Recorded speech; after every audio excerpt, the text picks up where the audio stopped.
We start with a new version of Republicans' proposed statewide ban on teaching critical race theory in schools, even though critical race theory isn't taught in Arizona public schools. A new House bill, 2112, takes aim at teaching related to race, sex, or ethnicity. Teachers are barred from telling students many things, including that they should feel discomfort or guilt because of their race, sex, or ethnicity. School districts or charter schools could be fined $5,000 for each violation. Teachers could lose their teaching certificates. A House committee advanced the bill by a 6-4 party line vote last week. Democratic House Leader Reginald Bolding of Levine was at the hearing. He's also a former teacher. And I should add, he's running for Secretary of State. Welcome back to Square Off, sir. Thank you for having me. Now, I do want to let viewers know that I did invite the committee chair and bill sponsor, State Representative Michelle Udall of Mesa, onto the show, but she never responded.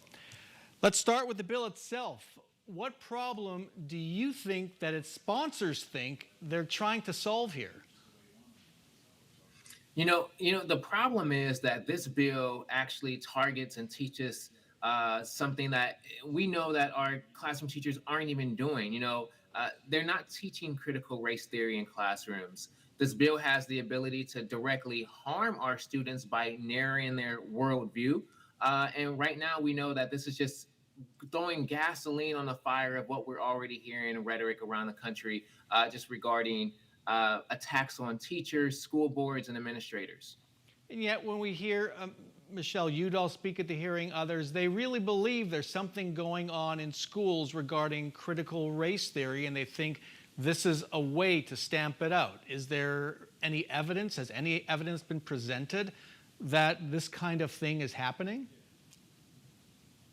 So you have a coalition of very far, right-wing individuals who are going from school district to school district to really spew misinformation. They don't even live in these communities that they're going to, and they're creating these stories that don't exist. And to attack our teachers by potentially taking away their licensing and also fining our schools, we know it's just it's something that they're looking for a problem that does not exist in our schools. And you got into this exchange with Committee Chair Michelle Udall, trying to look at the reality of applying this in a classroom. Do you remember that exchange and trying to get at how you take out race from a discussion and how you try not to make students feel bad? What were you getting at there? Well, as a classroom teacher myself, practically when you're teaching any type of content or history, students have questions, as they should. So if you're teaching about the civil rights movement, or if you're teaching about why you had, a group of kids, primarily Black kids, who had to go to separate schools, this term separate but equal, the students might ask, why did these kids have to go to this school? Why other kids went to another school? And as a classroom teacher, you want to make sure that you are giving them a true world and accurate history view, a depiction of what happened in our country. That way, we don't repeat the same mistakes that we made in the past. And apparently, this bill wouldn't allow for our teachers to teach history. And so you have two children. One is school age. Would you want them to attend an Arizona school if this were the law? I don't think any parent would want to have their kids in a school system if they're going to be provided a narrow, limited view of what the world is. Without things like the Fair Housing Act, the Civil Rights Movement, without us celebrating just Martin Luther King Jr. holiday that we did just that last week, we wouldn't have a rich history of who we are. So myself as a parent, and I think other parents, they're really looking at the legislature and wondering, why are you attacking our students? Why are you attacking our teachers and our administrators by limiting them to this narrow view of the world?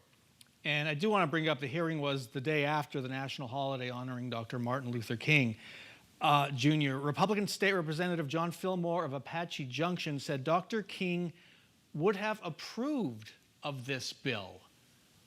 What do you think Dr. King might have said if he were alive? If there's anything that we know about Dr. Martin Luther King Jr. was that he was someone who really truly believed in a world that provided an accuracy of what we were dealing with at the time. So he would have wanted to make sure that our students and our children had the ability to actually take in information and make reasonable assumptions and reasonable projections of what we need to do to move as a nation. He wouldn't have wanted to narrow and say that things weren't as bad as they were. He would have wanted to give an accurate portrayal so we can actually move forward throughout our nation and our country, which he was able to do, which helped us move civil rights movement legislation throughout this country. And in a State of the State speech 3 weeks ago, Governor Doug Ducey called for an end to the teaching of critical race theory in schools. This bill appears to fit in that. Given what the governor wants, is there any hope of stopping this legislation? Did you see any cracks in support for it at that committee hearing? I don't believe that this legislation is going to make it to the governor's desk. I do believe that there are lawmakers, both Republicans, and I know 100% of the Democrats won't be in support of this bill, but there are some Republicans who are looking at this language and they realize that it's off base. We are creating an education system that is going to be so fragile that our school administrators are being targeted, punished, fined, and fired. And we know that that's not what I know the majority of legislators want. So I do believe this bill will have to be amended or it will not make it past to the governor's desk. Democratic Leader Reginald Bolding, thanks very much for joining us.